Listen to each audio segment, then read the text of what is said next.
नमस्कार दोस्तों, आप देख रहे हैं खबर किसान की यूट्यूब चैनल। मैं हूं आपका दोस्त संकेत शर्मा और आज हम आप पहुंचे हैं ग्रेटर नोएडा के धनश्री फार्म्स पे, जो इस फार्म का संचालन कर रहे हैं दुष्यंत जी। आज दुष्यंत जी से जानेंगे कि जो एचएफ गाय होती हैं, जैसे कि इस फार्म पर एचएफ गाय हैं, तो इनमें किस किस तरीके की बीमारी लगती है और कैसे इसकी रोकथाम की जा सकती है।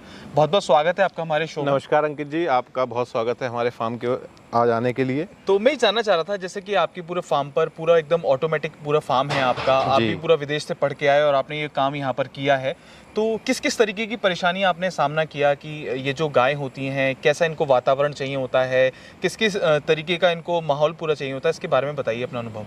अंकित जी, हमारा ये 4th ईयर चल रहा है इस फार्म को रनिंग में, और बेसिकली जो प्रॉब्लम्स आती हैं कि गाय को बीमारियां मैं बताता हूं आपको। पहले जो आपने प्रश्न किया, इस गाय के अंदर बेसिकली जो 4 बीमारियां आती हैं। एक तो प्रोटोजोल डिजीज़ है, जिसमें हम लोग थलेरिया, बवेसिया और एनाप्लाज्मोसिस, ये 3 बीमारियां तो वो हैं जिसमें खून की प्रॉब्लम आती है बेसिकली। और ये किस कारण से होती हैं? ये होती है टिक्स के कारण से। अच्छा। तो जो फार्म के अंदर टिक्स ग्रो करती हैं, वो जाके गायों के ऊपर चिपकती हैं और वो फिर काट लेती हैं उनको। तो काटने से फिर वो पैरासाइट या जो भी उसका टेक्निकल वर्ड होगा बोलने के लिए, वो उनकी बॉडी पे रहता है या ब्लड में वो ट्रांजिट कर जाता है। तो उससे क्या होता है कि इनका टेम्परेचर काफ़ी 105, 106 और बॉडी के अंदर एनीमिक हो जाती है बॉडी।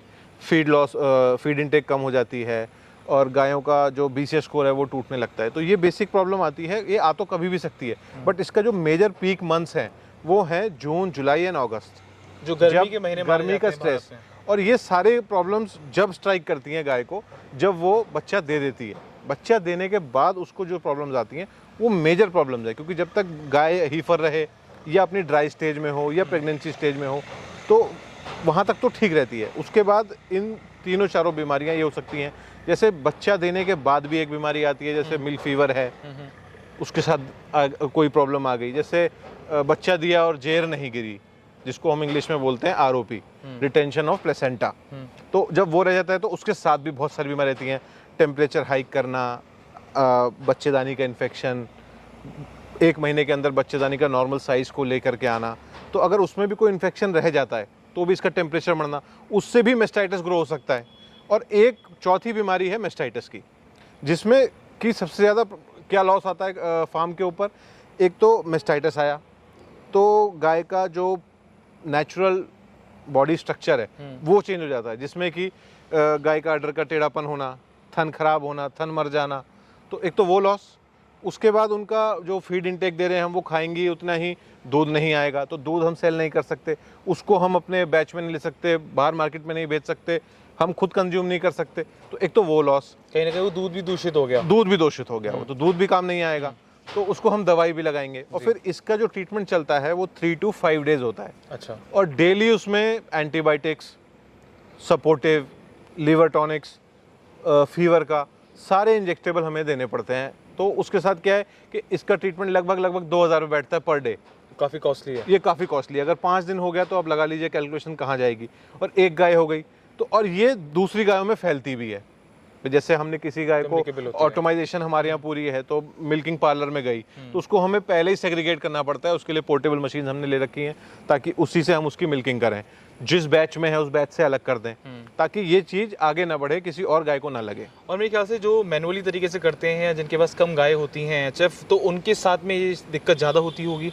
ये ऑटोमाइजेशन में ज़्यादा है। अच्छा। हाँ, क्योंकि जो खुद देख रहा है तो वो, या तो जिसका फार्म है वो खुद मिल्किंग कर रहा होगा, और यहाँ पे सारा काम ड्यू टू ऑटोमाइजेशन है, या मशीन उसको डिटेक्ट करेगी या लेबर करेगी। तो जब मशीन लग गई तो उसमें हो सकता है कि 1 या सेकंड टाइम मिल्किंग उसके लिए, बट हमने कनेक्टिविटी कम हो गई। तो उसमें क्या है कि अगर 5 ही गाय हैं तो 5 का आपका ध्यान पूरा 5 पे है, उसकी मिल्किंग बाय हैंड हो रही है, तो उसका दूध भी आपको दिख रहा है। और हमारे साथ क्या है कि हमारे पास, इसीलिए हम लोगों ने ऑटोमाइजेशन में ये प्रॉब्लम ना आए, हमने पेडोमीटर्स दे रखे हैं इनको। अच्छा। तो उसमें दूध की कंडक्टिविटी हमारे पास आती है कि अगर उसमें एक ग्राफ बन के आता है, उससे हमें मालूम चल जाता है कि भाई इसमें मेस्टाइटिस आने वाला है। या एक CMT टेस्ट होता है, अच्छा, कैलिफोर्निया मेस्टाइटिस टेस्ट। उसमें क्या होता है कि एक सोल्यूशन होता है, दूध के हर टीट से हमें दूध लेके उसमें डालना होता है 2-2 ग्राम, उसको स्टर करते हैं। स्टर करने के बाद उसमें रिजल्ट आ जाता है कि भाई अगर वो जेली टाइप बनता है तो उसमें मेस्टाइटिस वो पहले से ही है, तो सोमेटिक सेल काउंट उसके बढ़ रहे हैं जी। तो इस तरीके की जो 4-5 ये बीमारियां हैं। और निमोनिया ये वेदर चेंज की वजह से आता रहता है। फिर ये तो हो गई रूटीन की प्रैक्टिस, जो बीमारियां आती हैं। एक होती है ब्रुसेलोसिस। ब्रुसेलोसिस में क्या होता है कि बच्चा गाय अबॉर्ट करने लगती है 5 to 7 मंथ्स के बीच में। अच्छा, तो वो भी फ्लेमेबल डिजीज है, वो भी लॉस है एक तरीके का, वो तो लॉस ही है। और अगर वो फार्म में आप रखेंगे तो वो दूध में भी जाती है, और वो बहुत बड़ी थ्रेट है डेयरी फार्मिंग के लिए इंडिया में। अच्छा, तो इसलिए उससे भी हम लोग अवॉइड करते हैं कि भाई जो हम गाय परचेज करके लाते हैं, परचेज करने से पहले वहाँ टेस्टिंग कराएं आप ब्रुसेलोसिस की। वो अगर नेगेटिव आती है तभी उसको अपने फार्म में लेकर के आएँ। और उसके साथ जब हम अपनी हीफर्स पालते हैं या काफ्स पालते हैं फीमेल, तो उसमें उसकी वैक्सीनेशन आती है। वैक्सीनेशन उसको 6 month and above till 12 months है शायद, मैं करेक्ट नहीं हूँ पूरा, तो उसमें 6 मंथ से 12 मंथ्स तक वो हमारे डॉक्टर साहब बता देंगे। तो उसको हम लोग वैक्सीनेट कर देते हैं, तो वो अपना अभी तक तो हम ये सुन रहे हैं कि लाइफ टाइम उस काम करती है वो, पर ये भी सुन रहे हैं कि बूस्टर्स भी आगे आगे उसके लिए आएंगे। अच्छा, ऐसे काम कर रहे हैं। तो एक FMD है जिसको फुट माउथ डिजीज बोलते हैं, वो अभी पंजाब में फैली हुई है। तो वो बहुत ही बीमारी उसके अंदर, मतलब मिल्क लॉस तो होता ही होता है, BCS भी जाता है गाय का, और मतलब मान लीजिए कि वो नेक्स्ट टू फिनिश में है काम। इतना आसान काम नहीं है डेयरी फार्मिंग, अगर सोचें कि आदमी की एकदम मुनाफा कमा ले, लेकिन काफी सारी चीजें ऐसी हैं। गायों का प्रॉपर बायोसिक्योरिटी बबल कितना है, आपके फार्म की बायोसिक्योरिटी कितनी है, कितनी आप उसमें विजिट्स दे रहे हैं, तो ये सारी चीजें बचानी चाहिए। हाँ, जैसे अभी एक बीमारी चली है LSD, लंपी स्किन डिजीज है शायद उसका। अच्छा। तो उसमें क्या है कि सारी गायों के ऊपर जिसको भी काट रहा है, it is a viral infection. उसमें टेम्परेचर भी 104-5 जा रहा है, थोड़ा सा मिल्क डाउन भी जा रहा है, और गायों के ऊपर स्पॉट्स बन रहे हैं। तो वो 5 से 6 दिन में ठीक हो रहे हैं। उसकी होम्योपैथी दवाई भी है और नॉर्मल अपना एलोपैथी की दवाई भी है। तो इस तरीके के ट्रीटमेंट्स हर उसके लिए हैं। बट लेकिन जितना बायोसिक्योरिटी बबल फार्म का अच्छा होगा, जितनी विजिट्स कम होंगी, बाहर के लोग अंदर नहीं आएंगे, अंदर के बाहर नहीं जाएंगे, तो उतना ही बेटर है फार्म के लिए। आपका खुद का अनुभव क्या कहता है, हमारे दर्शकों को बताइए, क्योंकि काफ़ी सारे ऐसे लोग हैं जो HF गाय का गौपालन कर रहे हैं या करना चाहते हैं।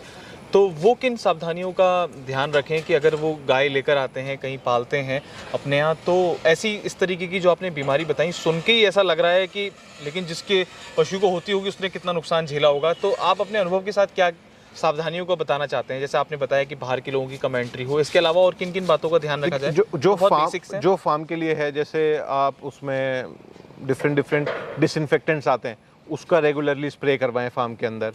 गायों का भी उसमें सॉल्यूशंस हैं जिससे हम लोग स्प्रे कर सकते हैं। जैसे चूना हम लोग स्प्रेड कर सकते हैं अपनी एंट्रीज पे, एग्जिट्स पे। जो हमारे फार्म्स की मशीनरीज हैं, जैसे ट्रैक्टर है, ट्रॉलीज हैं, जो बाहर जा रही हैं, तो उनको हम पहले सैनिटाइज करें, सैनिटाइज करके ही अंदर फार्म के अंदर लें। तो जो हमारे जैसे मैंने देखा आपके यहाँ भी फार्म से लोग अंदर आते हैं तो बाहर सैनिटाइजेशन की प्रक्रिया होती है। जी, तो वो तो बिल्कुल ज़रूरी है ही है। और नंबर ऑफ जिन मंथ्स में ये बीमारी आती है उसमें तो बिल्कुल ही क्लोज कर दें एंट्री, किसी को भी ना दिखाएं, किसी को भी अंदर ना बुलाएं। जो अंदर है वो अंदर रहे, जो बाहर है, जो बहुत ही मैंडेटरी चीज़ है कि भाई जिसको बाहर जाना ही है तो उनको पूरा सैनिटाइज करवा के उनके अपना, क्योंकि मैं मानता हूँ ये भी एक तरीके की लैब ही है। जी, जैसे अपना लाल दवाई आती है, तो लाल दवाई से उसमें पैर आप डिप इन करके अंदर आ सकते हैं। तो इन सब चीज़ों का आपको प्रिकॉशंस लेने पड़ेंगे ये बीमारियों को रोकने के लिए। जैसे मैंने आपको बताया था स्टार्टिंग में कि बीमारी आती है हमारी प्रोटोजोल डिजीज। ये एमिट्रास करके एक सॉल्ट आता है, उससे इनको नहलाने से, स्प्रे करने से, तो ये जो टिक्स होती हैं ये भी कम आती हैं। तो इससे थलेरिया, बवेसिया, एनोप्लाज्मोसिस ये कम होती हैं। तो ये हर 15th डे में फार्म में अंदर करनी चाहिए। तो ये थे हमारे साथ दुष्यंत जी, जिन्होंने बताया कि ये पूरे धनशी जो फार्म है, डेयरी फार्म HF गायों का, यहाँ पर कैसे संचालन कर रहे हैं और गायों में किस किस प्रकार की बीमारी लगती है, कैसे इसका बचाव किया जा सकता है। आशा करते हैं आपको हमारी वीडियो पसंद आएगी। बने रहिए हमारे साथ, देखते रहिए खबर किसान की YouTube चैनल। धन्यवाद।